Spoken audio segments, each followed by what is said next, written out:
energy cascades and the weaker turbulence for nonlinear dispersive equations. Okay. Thank you for the introduction, and thank you for inviting me. It's a great pleasure to be here, back in Stony Brook. So today I'll be talking about energy cascades and weak turbulence for nonlinear dispersive equations.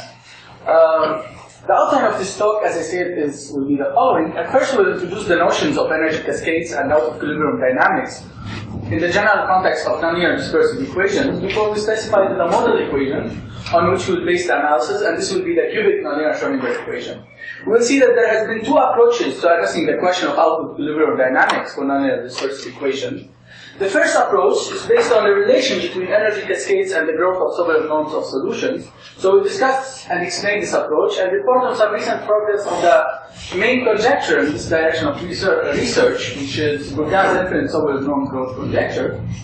The second approach to addressing the question of out-of-equilibrium dynamics for nonlinear dispersive equation is based on deriving effective equations for this out-of-equilibrium dynamics by taking various limits of the original system that you started with. And probably here the most well-known instance of this approach is a physical theory that goes by the name of weak or wave turbulence theory. We'll discuss briefly this theory as a motivation to what we'll be talking about for the rest of the talk, which is a recent joint work with Elwan Kha and Pierre Germain, where we derived the weakly nonlinear large box limit of the cubic NLS equation. So we'll motivate this weakly nonlinear large box limit and then formally derive it. Then we'll talk about the properties of the limiting equation which we derive. And finally, we get to the heart of the matter from the analytical point of view, which is making this derivation rigorous, or more precisely, proving rigorous approximation results that allow us to approximate the dynamics of this newly derived equation with that of the cubic NLS equation from which it was derived. And finally, time permitting, I'll talk about some further directions. So let me start by introducing the notions of out-of-equilibrium dynamics and energy cascades for nonlinear dispersive equations. But before that, let me talk what are dispersive equations. Dispersive equations are a very important class of nonlinear partial differential equations, and they are very abundant in nature. They typically originate in physics, and examples include the nonlinear Schrödinger, nonlinear wave, water wave equations, up to Einstein's equations of general relativity as well. But what does it mean for an equation to be dispersive? Dispersion means that solutions with different frequencies tend to propagate at different velocities. So if you have two solutions or two initial data that are supported on two different regions in frequency space, those two solutions will move at different velocities. More precisely, if you want to really define dispersion, it means the following. If you take initial data that is well localized both in physical and frequency space, so this is initial data that is localized in frequencies around C, say, such initial data is called a wave packet. Then as time passes by, this wave packet will move almost coherently with a velocity that depends on the frequency of this wave packet. And if you are working on an unbounded domain like RE, dispersion is a mechanism for non-dissipative decay. And the reason for that is the following. It turns out that any initial data can be written as a superposition of such wave packets. And since those wave packets are moving with essentially different frequencies, they will escape to infinity without actually accumulating over each other. So heuristically, you will get that the solution decays. Typically, you will have something like the L-infinity norm of the solution decays like a negative power of t. And this decay is the reason behind all nonlinear asymptotic stability results of equilibrium solutions on RE. What do we mean by that? A typical such result will be the following. You start with next to an equilibrium solution, which is often the zero solution, by the way. And then you show that if you start close enough to this zero solution, the nonlinear solution exists for all time. And you can often describe its asymptotic behavior. Typically, you show that this nonlinear solution converges as t goes to infinity to a linear solution. And if this happens, this is called scatter. Is the definition of dispersive equation something that can be checked without proving the theorem? Excuse me? Is the definition of dispersive equation something that can be checked without proving a theorem about the solutions? You're describing properties that are true for these equations, but they're it is something that could be checked, definitely. If you look at the linear equation, so dispersive, it's the property of the linear part of the linearized equation. But the linearized equation. Yes. So it's when your linearized equation is dispersive. When this happens to the linearized equation. In terms of that. In terms of that, You look at the linearized equation. Ask these things. And ask these things, Okay. exactly. And there is a very precise way to get that, but it gets a bit technical. Hyperbolic. Yeah. Linear hyperbolic equation. Including hyperbolic. So for hyperbolic equation, like the wave equation, different wave packets tend to move at the same speed, which is the finite speed of propagation, but they move at different velocities, depending on the direction of the frequency. But some of the things you're talking about are not hyperbolic. You're talking about Schrodinger. Yeah, exactly. Schrodinger is not hyperbolic. But I decided to include hyperbolic equations because there the wave packets move at the same speed but at different velocities. The speed is up to the okay. So, however, and by the way, examples The sense in which you would mean this for GR is a little bit peculiar because by some definitions you're moving at the speed of light for a linearized wave solution, but it's the point of the coordinate system, the speed of light might look different. Yes, exactly. Yeah, that is correct. So it's sort of in general terms in a certain sense. So examples of this nonlinear asymptotic stability results include small data happening like this, and they can also include stability of Minkowski space in certain coordinates, the harmonic coordinates, or black hole spaces, which is still often, by the way, in general activity. However, and this happens when you are working on an unbounded domain like RP. If you are working on a compact domain, wave packets have no escape from interacting indefinitely with each other. There is no infinity for the wave packets to escape to. And as a result of that, dispersion does not translate into decay, neither at the linear nor at the nonlinear level. And the first consequence of that is that you lose all asymptotic stability results of equilibrium solutions for nonlinear dispersive equation on compact domains. So you do not have any picture that is close to this. And not only you lose the proof of those results, but you do not expect those equilibrium solutions to be stable in the long run. In particular, out of equilibrium dynamics is anticipated. And the problem is how to understand, explain, and capture this out of equilibrium dynamics. One main aspect of it is that of energy cascade. Energy cascade means that the energies of the system, while remaining conserved, they will move their concentration zones between characteristically different length scales. Let me explain this in terms of the more relevant for us, direct cascade of energy or forward cascade of energy, which means that the energy will move from low frequency concentration zones towards high frequency concentration zones. In physical space, this corresponds to energy moving from large scales to small scales.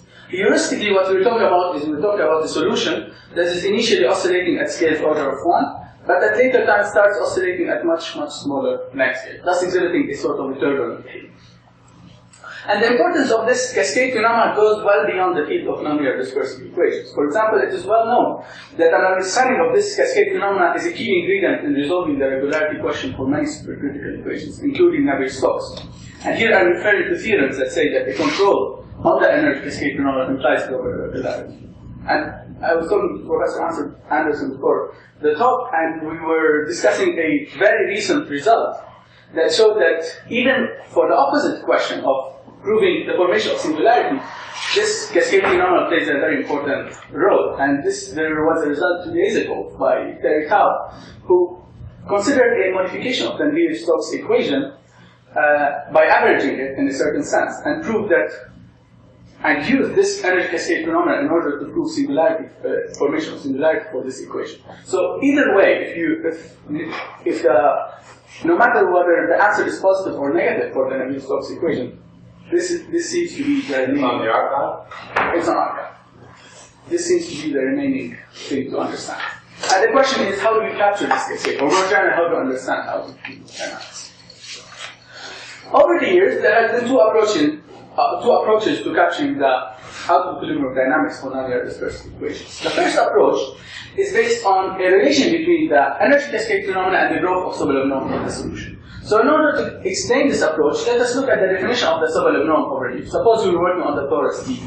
Of course, the Sobolev norm is nothing but the sum of all the L2 norms of derivative up to order S of the solution U.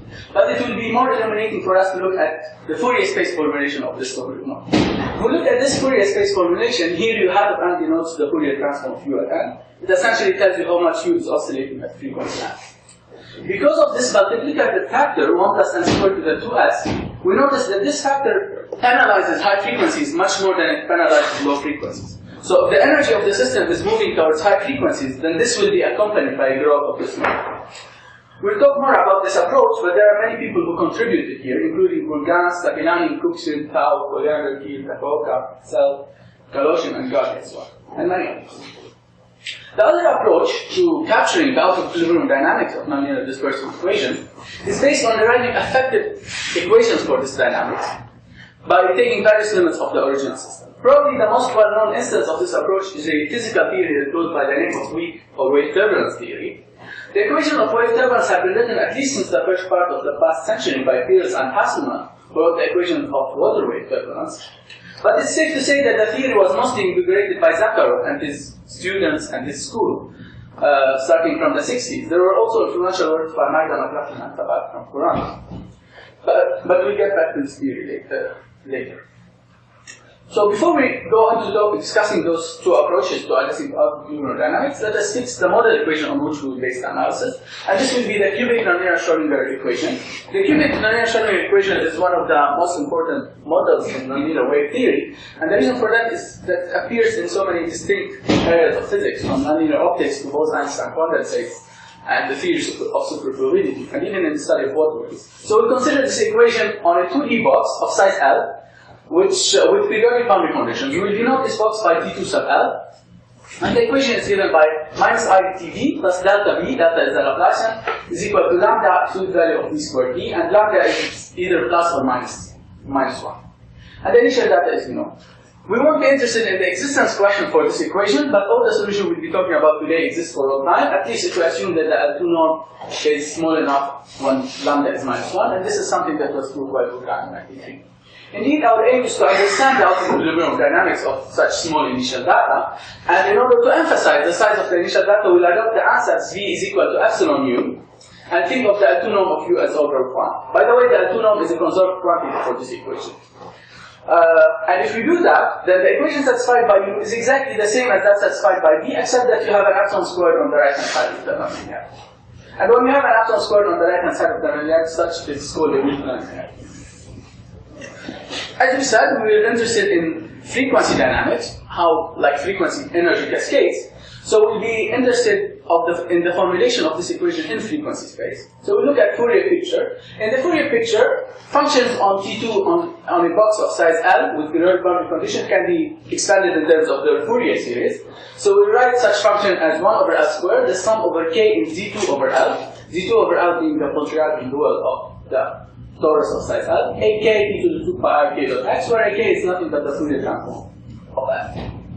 And if we expand the solution at time t in terms of its Fourier series, so that as a sum over ak of t e to the 2 pi r k dot x, and plug this into the analyzed equation, then we get the equation satisfied by each frequency mode ak of t. And a small calculation tells you that up to a fixed factor, this equation is as follows. It's minus IDT AK is equal to lambda epsilon squared over L4, the sum over K1, K2, and K3 in a set S of K, which we'll define in a minute, AK1, AK2 bar, AK3, multiplied by an oscillatory time oscillating factor e to the 4 pi squared I omega t. The set S of K is a set of triplets K1, K2, and K3 such that K1 minus K2 plus K3 is equal to K, and omega is K1 squared minus K2 squared plus K3 squared plus K squared. So what we want to keep from this formulation is that NLS in Fourier space can be written as an infinite system of ODEs. And if we look at this infinite system of ODEs, it tells us how the frequency mode at K is being excited by the frequency modes at K1, K2, and K3 via the nonlinear interaction, the modes in S of K. The right-hand side is not defined always, right? The right-hand side? Yeah. Why not? Is it infinite sum? Because of the minus? It is an infinite sum, but we assume, suppose the initial. L2 though, right? AK is an L2, but maybe I'll take it in HS. We're not interested in lowering the regularity. If it's in L2 intersect L1, then it's defined. I mean, I was just noticing the original equation is defined when D is in L2. That is correct, yes. But these equations are not defined when D is in L2. When D is in L2, yes, it has to be interpreted as a limiting argument. Right. Via a limiting argument, it can be defined in L2. But for now, let us assume that they are better than L2. Suppose that they are in HS. But yes, in L2, a limiting argument is needed to justify this formulation. That's correct. Are these necessarily periodic in time? They're not periodic in time. No. The only periodicity is in space. It started on the torus. So why do you have a discrete Fourier parameter for time then? I don't. Time, I did not take the Fourier transform in time. I only took the Fourier transform in space. That's why there's a time derivative in the equation. Yeah. So of all the interactions that are in S of k, there stands out a particularly important and powerful subfamily of interactions, which are the family of resonant interactions. And these correspond to the triplets k1, k2, and k3 in S of k, for which this capital omega is equal to 0.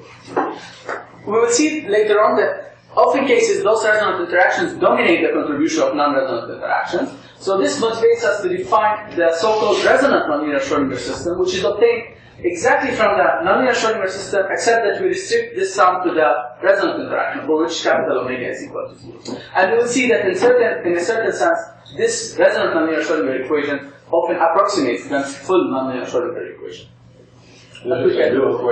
This is a new equation. This is a new equation. Yes. Before I move on to talking about the out-of-equilibrium dynamics of nonlinear dispersive equation, let me stop and talk about certain estimates that played a very important role in improving our understanding of nonlinear dispersive equation over the past 20 years. And these are the Strichartz estimates. And they are essentially LP space-time estimates on linear solutions. So the linear Schrodinger equation is given by minus I dt plus delta u equals 0. And if the initial data is phi, then this linear solution is can be denoted by e to the minus I to delta phi. This is the linear Schrodinger propagator. And as you said, those estimates played a crucial role in understanding the low regularity existence questions of nonlinear dispersive equations, thanks to the works of Bourgain, Kenny, Fonset, Descartes, Tau, and many others. The relevant Strichartz estimate for us will be the following. We will start with the initial data phi, and then we'll throw away all frequencies in phi that are larger than n.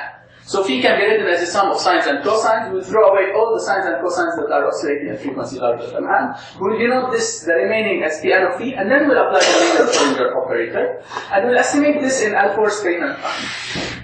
What we're interested in is that we'd like to estimate it as a constant depending on n times phi of L2 times L2 normal. Of course, the important thing is the dependence of this constant on n. Bourgain showed in 93 that this constant is less than n to the epsilon for any epsilon positive. And he also gave an example that shows that this constant has to be larger than log n to the 1 over 4. What is Pn in this form? Pn is the projection of phi onto frequencies less than or equal to n. A number of theorists in the audience might notice that this parameter over here is nothing but the bound on the number of divisors of an integer less than or equal to n, whereas log n is the average number of divisors for an integer less than or equal to n. I pointed out just to emphasize the role played by analytic number theory in the proving of such estimates. And indeed, this will be a recurring theme for us. Analytic number theory will be a very important theme for us later in this talk. And the question that we'll be interested in is, what is the sharp dependence of this constant C of n on n? It is conjecture, or at least it is implicit in the works of Bourgain in 93 and 96, that this constant should be actually log n to the 1 over 4. But this is open, and we'll get back to this question. What did he prove? This is, he did not prove it. This is, No, what did he prove though? he proved that it's less than n to the epsilon for any epsilon. But it turns out that it will be crucial for us to know that this constant is log n to the 1. And we'll see how to do it. Okay, so let us start by talking about the first approach to out-of-equilibrium dynamics, which is based on the relation between energy cascades and the growth of this Sobolev knob over here.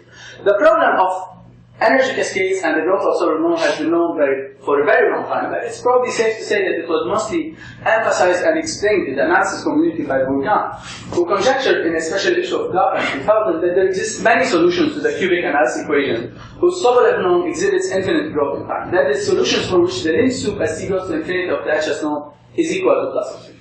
And this is called an unbounded orbits conjecture. Go too fast. Which norm is H naught means? HS. That's an S there? That's an S, yeah. For S bigger than 1. You have to assume S bigger than 1.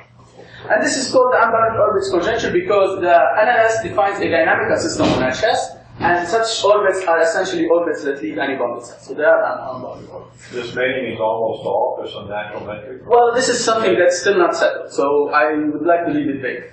Yeah, but it is expected that either in a topological or a probabilistic sense, that there are more, at least for now to be precise, more than one.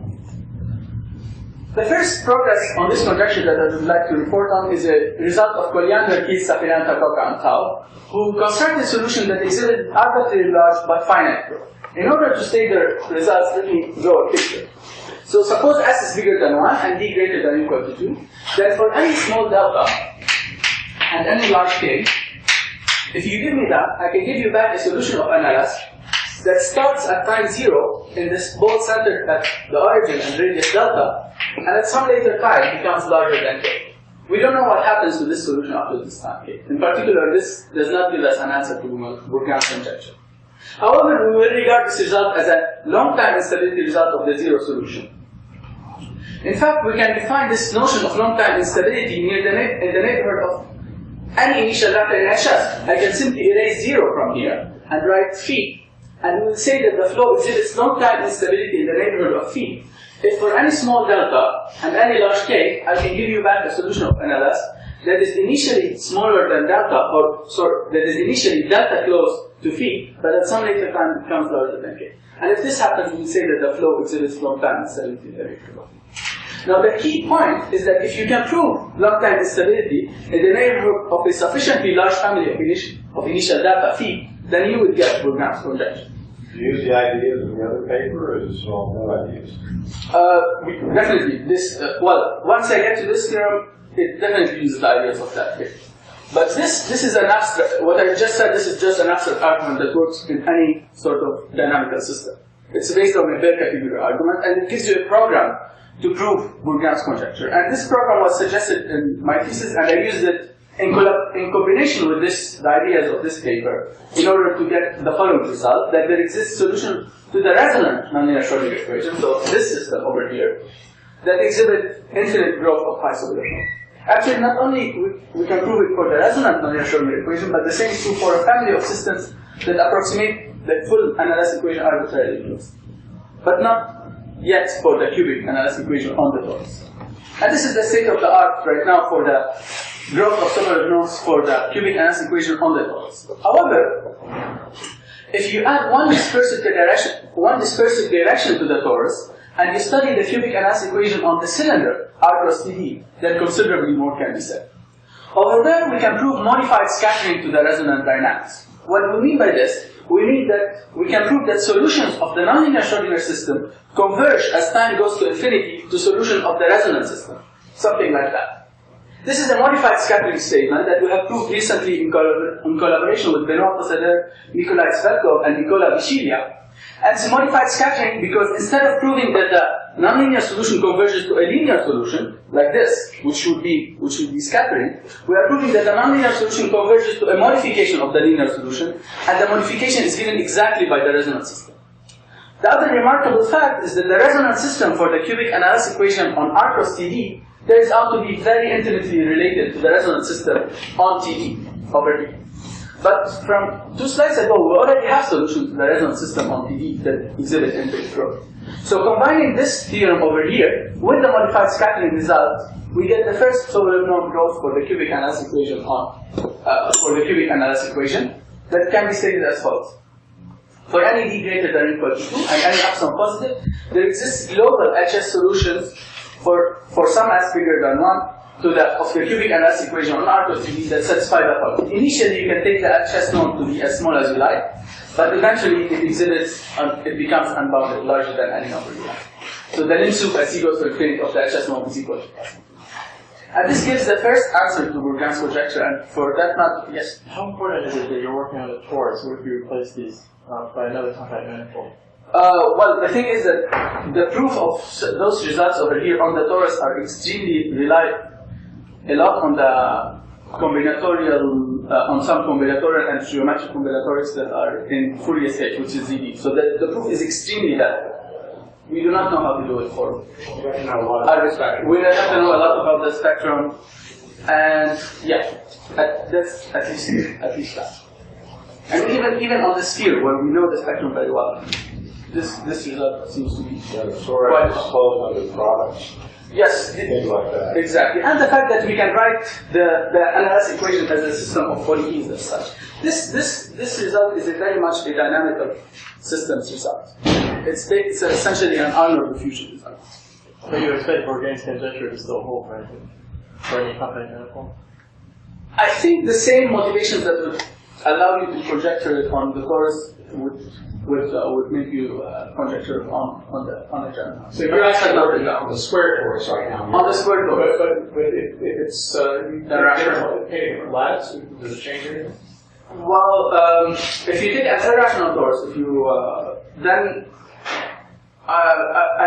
there are analogs. This does not change. At least the scarcity result, I think I checked once that it works on an irrational torus. If you take very, very complicated lattices, I don't know. Since it's about 5 scales, it should be independent of the empty space. Right? It's a compact space. It's a property of 5 scales, so. Yes, but it's not a singularity type result. If it was a singularity type result, we know how to. It's this, but it's somewhat happening all over the space, not over a localized space. So had it been a high frequency result that is sort of localized in space, you can easily transfer it from one domain to another. The compact space is like 20. Maybe we can discuss afterwards. Okay, so. So what I want to say is that the main novelty in this result is that this modified scattering result, which is a modified scattering to a dynamics that is not only nonlinear but is a very vigorous departure from the linear dynamics. In particular, this resonant dynamics allows for the Sobolev norms to grow, and this required a completely new approach to modified scattering. Of course, the proof of this result is too technical to present in a colloquium, at least in the time that I have. So instead, I would like to move to the talk about the second approach to out-of-equilibrium dynamics, which is based on deriving affected equations for it by taking various limits of the original system. As we said, one of the main well-known instances of this approach is the theory of weak or wave turbulence. What is wave turbulence? Wave turbulence seeks to give a statistical description of the out-of-equilibrium dynamics of solutions. And this theory, as we said, was mostly invigorated by Zaher in the 60s, who was trying to mimic Colloquium's theory of hydrodynamics. So, out of equilibrium presupposes the concept of equilibrium dynamics. So, what do you mean by not out of equilibrium? Yes, so not out of equilibrium is the picture that holds on RB. What? The picture that holds on RB.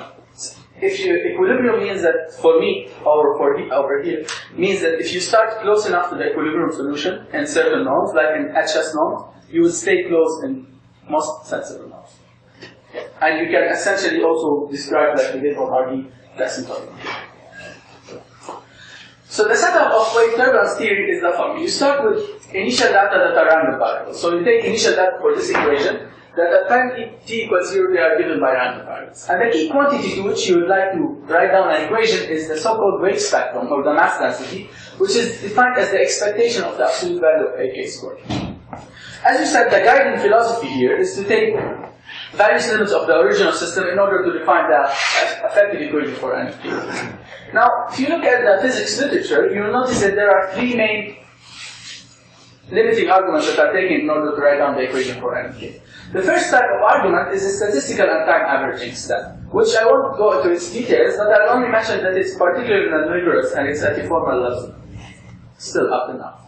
The second type of limiting argument that is taking the large box limit. So you start with an LS on a box of size L, and then you let L go to infinity. So this K over here, which used to be in Z2 sub L, becomes an element in R2 once you take the large box. And the last type of limit you take is the weak nonlinearity limit, epsilon goes to 0, which essentially means that you ignore some higher order terms in epsilon. We'll go into the details of the second and third limits in a few slides. But for now, the upshot of this analysis is that you do get an effective equation for N of K, and it's quite important. It's called the Colloquium-Zaher equation.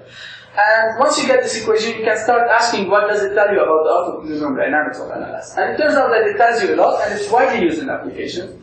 However, its main caveat is that it's not rigorously justified. In fact, the rigorous justification of this theory is something that is important both theoretically and practically.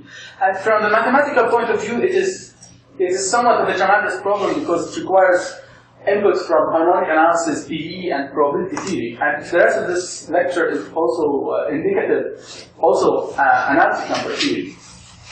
In fact, one of the main motivations of what we'll be talking about for the rest of this talk is taking some steps towards making this theory more rigorous. So what we do is that we dispense with the statistical and time averages. What I mean to make it rigorous, these are just the definitions. So that's the definition is rigorous. No, these are not definitions because going from this equation. is the definition, right? Which Equation is equation. Right. yes, but proving yes. So the precise statement would be proving the relation between those equations and the analysis equation from which they are derived. I will give an example by what we need to rigorously derive an equation in a few minutes. Once we derive an equation and make it rigorous afterwards. So what we do is we discuss. You mean the n of t for a solution of the other equation? Yes. So should satisfy this equation. exactly. So exactly. So at this line, n of t was defined in terms of the analysis equation. Yeah. But then you have to prove that. Then you have a solution n of t of this Kolmogorov-Zakharov equation. That's why form is in red. Form, yes, exactly. Okay. Exactly. Yeah. So we'll take the large box limit and the weak nonlinear limit, and even we'll see that even just by taking those two limits, we'll get some new and interesting The statement. limits of 2 and 3 make sense. Excuse me? The limits of 2 and 3 proving to exist, like 2. Is that Well, that's what part of what we do. okay. So what we do is we will take the weakly nonlinear large box limit of the analysis equation, and this is a recent joint work with Erwan Pau and Pierre Germain. Now, the weakly nonlinear limit and the large box limit are two limits that are important in their own right, and they can be motivated independent of wave turbulence theory. And this is what I would like to spend this slide doing. So the large box limit, or the infinite volume approximation, is one of the important approximations, one of the most important approximations in physical modeling. It's based on the idea that the physical system might be more effectively modeled on R2, on RD, than on a box of size L. So if you have a physical system that's modeled by NLS on a box of size L, it might be more effective to model it on all of R2. However, this approximation has its limitations, and it's indeed limited to initial data and time scales for which the solution does not feel the difference between the box of size L and all of R2. So how do we know that the solution feels the difference between the box of size L and all of R2? Well, there's a back of the envelope calculation that is very illuminating. So in order to explain it, let me draw the box of size L over here. And let us place in the middle of this box an initial data that is localized both in physical space and in frequency space at frequencies order of 1. And we will take the amplitude of this initial data to be order of epsilon as we are doing all this stuff.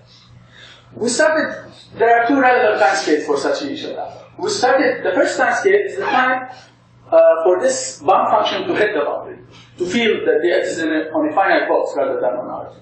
We started the talk by saying that for a wave packet at frequency c, it moves at a velocity that depends on c. Well, for NLS, a wave packet at frequency order of 1 moves at speed order of 1. So it will take this wave packet times order of L in order to hit the boundary. So that means that T1 is order of L, which is the time for this bound to hit the boundary, because it has to travel distance L at speed order of 1.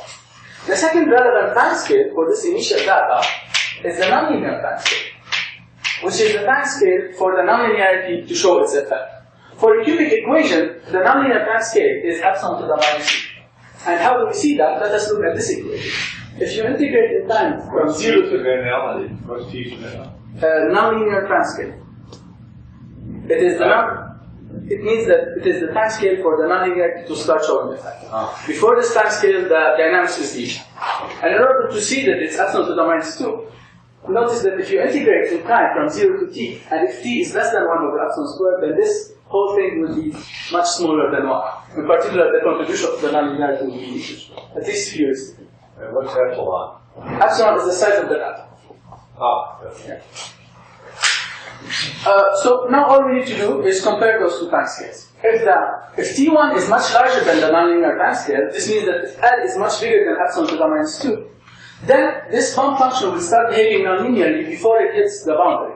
In particular, it does not feel the difference between the box and all of R2. So NLS on R2 seems to be a very relevant thing to compare it to here. However, if T1 is much less than the nonlinear time scale, in other words, if L is much less than epsilon to the minus 2, then this wave will feel the boundary even before the nonlinearity starts to take effect. In particular, NLS on R2 is completely irrelevant in this regime. And we will be interested exactly in this regime. And it's a weakly nonlinear regime because epsilon is less than the negative power of L, so epsilon is small. And we'll see that in this regime, a new equation dictates the nonlinear dynamics of MLS. So let's start by deriving this equation. We'll start by the equation satisfied by AK of t, and we will argue formally first, and then make things rigorous afterwards. Because we are working with the weak nonlinearity assumption, because the nonlinearity is weak, in other words, because we are starting with small initial data, we will be able to approximate the dynamics of NLS with that of the resonant NLS system. Of course, this approximation entails some conditions that we'll talk about later, but for now, let us pretend that the equation satisfied by the frequency modes AK is exactly the resonant NLS equation. So this sum over here is only over resonant interactions that are K1 minus K2 plus K3 is equal to K, and omega equal to 0. What's the intuitive meaning of K? K. Big 0. Excuse me? What's the meaning of this set omega? Omega is the set of resonant interactions. So all of NLS over here was just the K1 minus K2 plus K3 is equal to 0. When omega is equal to 0, we notice that there is a particularly important set of interactions. These are the resonant interactions, which we will see dominate all other interactions afterwards in the regime that we are in. And what we're doing is that we will restrict to those resonant interactions and treat the non-resonant interactions as errors. Perturbation. As perturbations. But that we get. Important ones. These are important. We'll get to that, making that rigorous later, but for now that's not. So now what we want to do is we would like to take the large box limit. This means we would like to let L go to infinity. In other words, this amounts to changing those sums into integrals. So we regard them as Riemann sums and change them to integrals. However, this is not a regular Riemann sum because of this nonlinear lattice relationship omega equal to 0. So before we can take the large box limit of this sum, we need to reparameterize it in a favorable way. So we start by doing that. Suppose K1, K2, and K3 are in R of K, we will change variables and introduce the variables N1, N2, and N3, such that N1 is K1 minus K, N2 is K2 minus K, and N3 is K3 minus K. The first relationship over here translates into the following relationship in the N coordinates. It says that N2 is equal to N1 plus N3, whereas the second relationship, omega equals 0, a small calculation tells you that it translates into saying that N2 squared is equal to N1 squared plus N3 squared.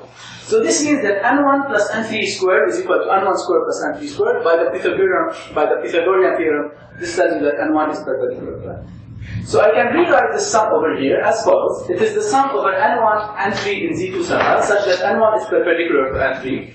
AK plus N1, which used to be K1 in the old variables, AK plus N1 plus N3, which used to be K2 in the old variables, and AK plus N3, which used to be K3 in the old variables. We still cannot take the large box limit of this sum, so we will parameterize it further. And the way we do it is that we will factor out the greatest common divisor of the coordinates of N1. So we write N1 as alpha PQ over L, where alpha is an integer and PQ is in Z2, such that P and Q are relatively prime. A moment's thought tells you that if N1 is of this form, and if N3 is perpendicular to N1, then it has to be of the form beta minus QP over L, where beta is an integer and minus QP is the rotation of PQ by angle 90 degrees. Now lattice points of the form PQ over L, where P and Q are relatively prime, are special lattice points, and they are called visible lattice points. And the reason why they are called visible is quite simple. They are exactly the lattice points, so if we draw the lattice Z2 L, they are exactly the lattice points such that the segment OJ does not intersect any other lattice point in Z2 sub L. In other words, you can view J with an unobstructed view from the lattice from 0. This is why J is called visible. So we write N1 is equal to alpha J, where J is visible and alpha is a positive integer, and N3 equal beta J perp, where J perp is the rotation of J by angle 90. And if we do that, this sum over here translates into the following sum. This is the sum over alpha and beta integers, the sum over J being a visible lattice point in Z2 sub L, AK plus alpha J, which used to be N1 in the old variables, AK plus beta J perp, which used to be N3 in the old variables, and A bar of K plus alpha J plus beta J perp, which used to be N2 in the old variables. Now we are in a much better position to take the large box limit, which amounts to replacing those sums, thinking of them as Riemann sums and replacing them by integrals. But there's only one remaining caveat, which is the fact that this sum is not a sum over all lattice points, it's only a sum over visible lattice points. So what we need is, we need information about the equidistribution of visible lattice points and quantitative error estimates on that. So let me review what we mean by equidistribution. Equidistribution means that if you give me a nice function, then we can replace a sum, or n to the minus 2 times the sum over k is equal to sub u of k by the integral of u over R2. In other words, this converges to this as L goes to infinity, But as we said, this sum is not the sum over all lattice points, but only over visible lattice points. But the key point is that the density of visible lattice points in Z2 sub L is something that we can compute. And it's exactly 1 over zeta of 2, where zeta is the Riemann zeta function. In other words, this means the following. If you give me an open set omega in R2, and you count the number of visible lattice points inside omega, and then you divide this number by L squared, then this will converge the volume of omega over zeta of 2 as L goes to infinity. In other words, if you pick at random a lattice point from Z2 sub L, then with probability 1 over zeta of 2, this lattice point will be visible. And this turned out to be a classical result in the analytic number theory, which translates for us into the following co-prime distribution result. Suppose U is sufficiently nice, take U and its gradient decay in an integrable way, then you can replace a sum over visible lattice points, or more precisely L to the minus 2 times the sum over visible lattice points, by 1 over zeta of 2 times the integral over U over R2. And the error you incur in this replacement is order of log L, particularly if it goes to 0 as L goes to 3. So why don't we switch from R3 to R2? We never worked on R3. Oh, always in R2. We're always on R2. Everything is good. So now we know how to change sums over visible lattice points into integrals. So we go back to our equation over here. We exchange this sum by L squared over zeta of 2 times an integral over R2. Those two sums are essentially regular Riemann sums, so we can change them into integrals. One of them is transformed into integral, and the other one is evaluated explicitly, and it gives you a factor of log L. It's a rather tedious calculation, which I won't go into, but the upshot is that the equation satisfied by AK, formally at least, is given by minus I dt AK, 1 over T star, which is the accumulation of all the constants that you have occurred in the process. That's the integral from minus 1 to 1, the integral over R2, AK plus lambda z, a bar of k plus lambda z plus z curve, AK plus z curve dz d lambda. And T star will serve as the time scale of our interaction later on. It's exactly zeta of 2 L squared over 2 absolute squared log L. But for now, let us remove it by reparameterizing time. We'll introduce this slow time variable tau and write T as T star times tau. And in this slow time variable, the equation looks as follows, which I will transcribe over here, and we'll call it the continuous resonance equation, or the CR equation for short. It's given by the following. It's minus I dt g times T of g, where T is the triennial operator given by this integral. Now let me talk a minute about how to interpret this integral geometrically. So if this is C, which is given by the left-hand side of the equation, this is C plus lambda z, and this is C plus z curve, and this over here is C plus lambda z plus z curve. So what we're doing in this integral over here is that we're taking G and evaluating over those 3 vertices, and then we are integrating over all rectangles having C as a vertex. So this integral is essentially an integral over all rectangles with C as its vertex. This is the analog of the Kolmogorov-Zakharov equation for us. And you will see that the two equations share very similar structure and even share some of the Richardson solutions. However, the main difference between this equation and the Kolmogorov-Zakharov equation is that while the Kolmogorov-Zakharov equation of wave turbulence is a kinetic equation, this is a Hamiltonian equation. In other words, there's a natural energy associated with this equation that defines it. You said the KZ equation is what? It's kinetic. It's a kinetic equation. So the Hamiltonian of this equation is given by this a priori complicated formula. However, the first surprise is that this formula is not complicated at all. And it turns out, much to our surprise, it's nothing but the L4 Strichartz knot that we talked about before. So in order to evaluate the Hamiltonian of G, all you need to do is apply the linear Schrodinger propagator to G, raise it to the power 4, and integrate in space and time. In particular, the Hamiltonian is positive definitely. It's 0 if and only if G is positive. But before I go... Is the 93 paper of Bergain the one where he introduces Hamiltonian approximations for the study of the Schrodinger equation? Not as a part of it, I don't know, sir. It's another paper. It's another paper. You got another exponent. Okay, yeah. I was wondering where this Hamiltonian, who observed this fact? This is part of what we did. Okay, but this is Hamiltonian with that That is Hamiltonian, yeah. It's very easy to observe that this is the Hamiltonian, but it's actually not true that equation yet. So before I go into making this derivation rigorous, let me talk about some properties of this equation. So it turns out that this equation satisfies much more conserved quantities than the analysis from which it was derived. Of course, the Hamiltonian is conserved, the mass is conserved, the momentum itself is conserved, and the position, which is the integral of x squared, is conserved.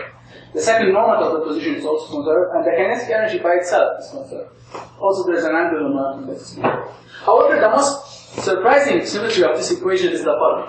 It leaves the Fourier transform invariant. In other words, if g of t is a solution of this CR equation, then its Fourier transform is also a solution. I remind you that the Fourier transform is a linear transform, whereas this equation is a nonlinear equation. So this is actually a very rare and rather surprising solution.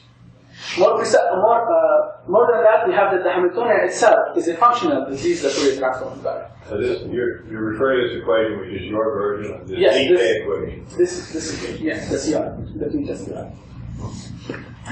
Another interesting symmetry of this equation is that it leaves invariant eigenspaces of the quantum harmonic oscillator. So I remind the quantum harmonic oscillator is the operator minus delta plus x squared, and it admits an orthonormal basis for L2 of R2 out of its eigenvectors. The eigenspaces Ek of the quantum harmonic oscillator have eigenvalue 2k, and they are k-dimensional, and they are spelled by the kth order Hermite functions. And the theorem states that the spaces Ek are invariant by the nonlinear flow of CR. So if you start initially in one of the Eks, you will stay in Ek for all time. In terms of global repulsiveness, global repulsiveness means global existence of solutions, uniqueness, and their continuous dependence on initial data. The equation has very nice global repulsive properties. It's globally repulsive in L2, so for any initial data in L2, there exists a global solution that is also continuous. Some of that follows from the previous statement, preserving the spine dimensional spaces. Well, we don't use it in the proof. Oh, but it follows. Possibly. I don't see it right away, but it's actually quite easy. It probably follows, but as it is right now, it's rather easy. This is the most impressive slide. So again, the equation also is globally repulsed in HS, Sobolev spaces for any s greater than or equal to 0, and by the invariance of the Fourier transform, this follows from the previous slide, you get for free that it's globally repulsed in the weighted L2 spaces, H0s, and it's also globally repulsed in those spaces X sigma, which is the space of functions that decay like x to the minus sigma and k. I mentioned this statement because it would be useful for us once we prove rigorously our approximation results in these slides. In terms of its solutions, as you might have guessed from the invariance of the Fourier transform and the eigenspace of the quantum harmonic oscillator, Gaussians will play an important role for this equation. Indeed, for any alpha, a complex number such that real alpha positive, there exists a constant omega that depends on alpha, such that e to the I omega t, e to the minus alpha t squared solves CR explicitly. And if you apply the symmetry group of the equation to this family, this explicit stationary solution, you get a 7-dimensional manifold of stationary solutions to which we can also prove orbital stability. But this is another story. The second important family of stationary solutions is the so-called Rayleigh-Jeans solution, because it links the functional theory of this equation to that of the Kolmogorov-Zakharov equation of fluid turbulence. So this solution is given as e to the I omega prime t over absolute value of t. Omega prime is a universal constant, and it solves CR explicitly. And the reason why we called it the Rayleigh-Jeans solution, because it corresponds exactly to the Rayleigh-Jeans solution of the Kolmogorov-Zakharov equation, which is n of t equals c to the minus 2. Remember, n of t is the square of the frequency, and if you square this, you will get c to the minus 2. And there are many other explicit solutions that we can write at the higher energy level of the quantum harmonic oscillator. For now, what I would like to do in the 10 minutes? Okay, sorry, this was supposed to be happening 10 minutes ago. So I would like to talk about how to make rigorous the derivation of this equation and how to prove rigorously the approximation between the dynamics of this newly derived equation and that of analysis from which it was derived. So ultimately, what we would like to do is that we would like to project the dynamics of CR into that of analysis on a box of finite size. So suppose we have a solution, g of tc of the CR equation on an interval 0 amp, and we will make sure that we can take this amp arbitrarily large, so that we can project any long-time dynamics that we observe in this CR equation into that of analysis. And we would like to construct a solution of the analysis equation that carries the dynamics of G of t. So for this, we will start with the solution of analysis, whose initial data is given exactly by the initial data of the CR equation G0. And what we would like to do is that we would like to compare at later times the solution of analysis, which is AK of t, with the solution of the CR equation, which is G of t. But the first thing you observe is that you should not compare AK at time t with G at time t, but rather AK of t with G at time t over t star, because we rescale time at some point. Because we had a 1 over t star in front of the CR equation, if you like it, formally. And in order to do that, one has to overcome the following difficulties. The first difficulty is passing to the resonant sum. We started our derivation by neglecting all non-resonant interaction. We need to justify that. And this requires some tools from dynamical systems. Typically, you do that by using normal form transformation, like a Birkhoff normal form or Buckarel-like normal form. I won't go into that, but roughly speaking, a normal form transformation is a change of coordinate transformation that allows you to write the equation as a sum of resonant interactions, which are left untouched by the normal form transformation. Plus, it allows you to write the non-resonant interaction as higher order terms, so that you can throw them away or treat them as errors. And a crude estimate on those non-resonant interactions tells you that they are order of epsilon to the 4 L to the 0 plus. L to the 0 plus means less than L to the epsilon for any epsilon, right? The second difficulty one has to overcome is obtaining good discrete to continuous error estimates. In other words, making rigorous the changing of sums into integers that we have done. And this requires some tools from analytic number theory, namely the Mobius inversion formula. And the last difficulty, which was not a priori obvious to us from the start, but turned out to be by far the most challenging, which is obtaining sharp estimates on resonant sum. And this requires some tools from harmonic analysis and analytic number theory, because it's intimately related to this open periodic Strichartz estimate that we talked about at the beginning of the talk. Let me explain why we need this estimate.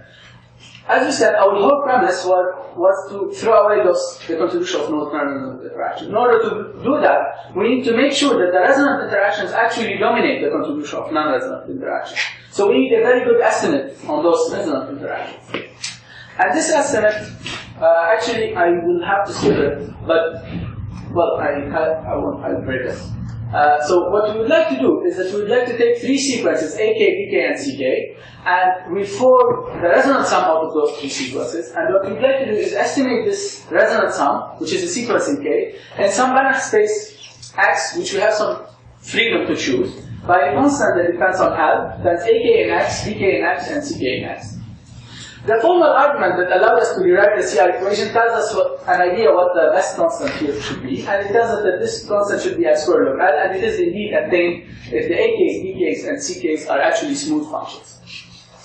The other observation one does is that if X is a weighted L2 space, since we are working in Fourier space, this is exactly the Sobolev space, then this estimate is equivalent to the still open Strichartz estimate that we talked about at the beginning of the talk, with the sharp constant log n to the 1.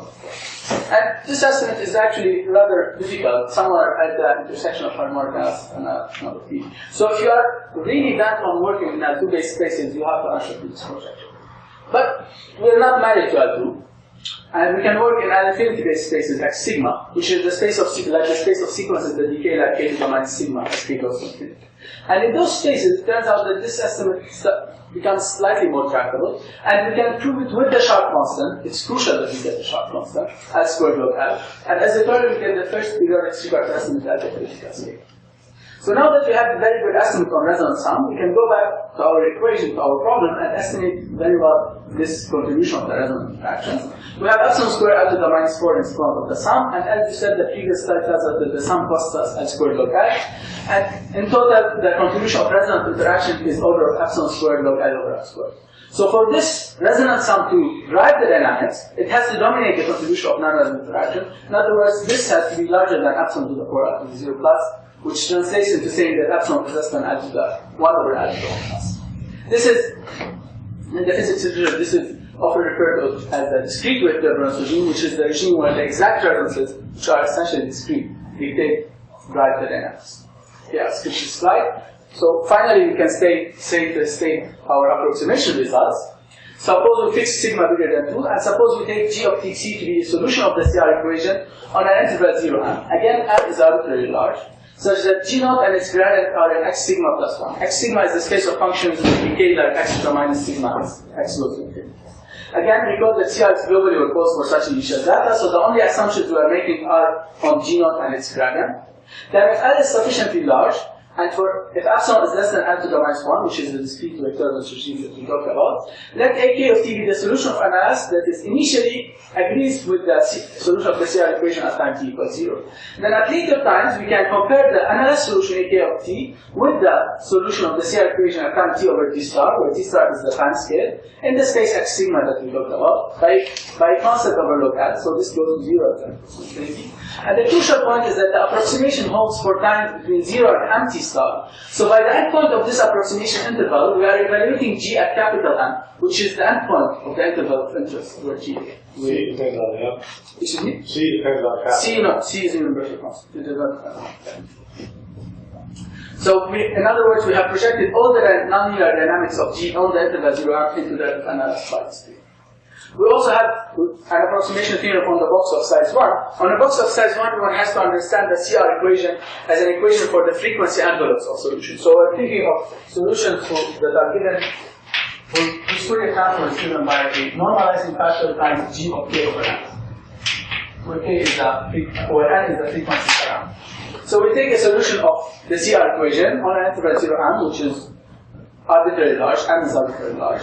And then, if we take the parameter n, which is the frequency scale, to be large enough, we take the solution d of t of the analysis equation whose initial data is given by, whose initial data has its frequency envelope given by g naught, the initial data of CR. This normalizing factor n to the minus 1 minus s is used in order to normalize the HS norm of the initial data to the order of 1 uniformly in n. So we want to let n to be as large as we like. Then, at later times, we can compare the analysis solution with this complicated expression, which is the solution whose frequency envelope is given by g at time t over t naught, where t naught is the time scale in this case, and with the same normalizing factor. And the difference in this case HS is bounded by c over log n. So the approximation gets better and better as n becomes larger and larger. Again, the approximation holds for all times between 0 and t naught m, so that at the endpoint of this interval, we are evaluating g at capital N, which is the endpoint of the interval sentence for g. Final remarks is that, again, we already mentioned the first statement that we can project all the nonlinear dynamics of g on the interval 0 to that NLS. The last statement allows us to give explicit examples of coherent outward equilibrium dynamics for NLS on T2. And finally, this is a rather interesting remark, is that we started motivating the large Hopf limit by saying that if L is larger than epsilon to the minus 2, set L is bigger than epsilon to the minus 2, then we can use NLS on R2 as a large Hopf approximation. Now the theorem on those slides tells us that if epsilon is less than L to the minus 1, then the CR equation is the right equation to look at. But this leaves us with the following regime. It leaves us with the regime epsilon bigger than L to the minus 1, but less than L to the minus half. And in this regime, we still don't know what is the right equation to look at. And I would be very interested to know more about this. Okay, 1 minute to talk about further research directions in this line. The research direction first in terms of the analysis of this CR equation that we derived. We would like to do a numerical study of CR in order to understand more how much it tells us about the long-term dynamics of the analysis equation. Our theorems were limited by what one can prove, more precisely by what we can prove. But maybe numerics might be more illuminating here. Another thing that we are doing is we'd like to do an analytical study of the CR equation in terms of properties and dynamics of solutions, and this is what we're doing with Pierre Germain and Laurent Germain. The third point is that we discovered a relation between this CR equation and NLS with harmonic potential, which is essentially this equation when you replace delta by delta minus x squared with harmonic potential. And it turns out that for this equation, CR describes the asymptotic dynamics. And this gives you another independent justification on R2? On R2, yes. And we're writing this with Laurent Germain. And then this makes it compact in service. That is correct. And then there is the question, given the nice interaction of this equation with the Fourier transform and the quantum harmonic oscillator, we ask whether or not this equation is completely integrable. In terms of more general direction of research, we'd like to derive the weak nonlinear large Hopf limit for other equations other than the 2D cubic NLS. And we already did that for the 1D cubic and 20 NLS equation in collaboration with Zaher Hani at Courant. Hopefully, this will lead us to deriving it for the water wave equation. We're also looking at deriving it for certain Klein-Grodler and Schrodinger equation on spheres in collaboration with Pierre Germain and Benoît Poussader, and I'd like also to do it for geophysical purposes. And finally, I will end with this sort of a philosophical question: is whether one can pass from this weakly nonlinear large possibility equation like CR, which is rigorously derived and justified, to the K-Colombo set of equations of weak turbulence by an appropriate and rigorous randomization. And that's all I want to say. Thanks for your attention.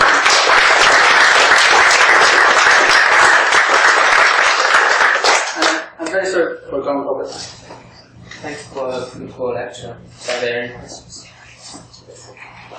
To what degree are all of these phenomena dependent on the fact that you have this cubic nonlinearity? If it was a different kind of nonlinearity in the Schrodinger equation? So we can do it for 1D cubic and quintic. We can do it for quintic. You're saying if you were just on the circle rather than on the two-dimensional lattice, then yeah, we can do it for quintic. We're starting to know. Okay, as you saw, analytic number theory played a big role in deriving this CR equation, and it still played a big role in quintic analysis. But we're starting to get an idea of how to do it for more general equations, and it seems to be related to sort of quantitative open height conjectures. Well, it was a conjecture, but it's a theorem by Margulis. And it turns out, once you have this piece of information, you can write down the limiting equation and justify it as well. And what's the special role of 2 dimensions? I mean, is it just is tractable in 2 dimensions? If you try to go to 3 dimensions? It can be done in 3 dimensions. Yeah, it's just we did it because it's even in 2 dimensions. But it can be done in 3 dimensions. Yes. You mentioned that essentially the whole space is split into invariant subspaces that are finite-dimensional. Yes. So, what are simplest equations that you have on those invariant subspaces? Yes. So first, allow me to say a remark before I answer this question. The remark is that even though the space is split into invariant subspaces, the dynamics is not finite dimensional, because if you start with initial data that is a linear combination of one here and one here, then it will excite all the frequency modes. So the dynamics is still an infinite dimensional dynamics, even though it's finite dimensional on each energy space. So to answer your question is that we can write down the equation on those, well, at least on the first two. I remind you something, or well, we couldn't spot, and we can spot some draw phase diagrams, write down some interesting dynamics that happens, but for instance, do you have the steady solutions? We do have steady solutions. Then you have generate a lot of steady solutions. We can generate a lot of steady solutions. You mentioned just 7-dimensional space of steady solutions. No, I also said we can find many other station solutions at each level of the harmonic oscillator, which is the third point that I want to go over very quickly.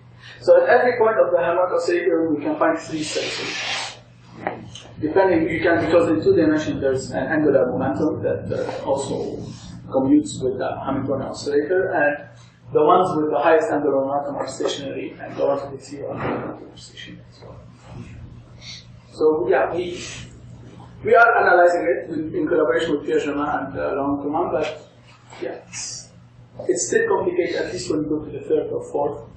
We're still trying to see some structure, but it's still in progress. Are there any other questions? Not science.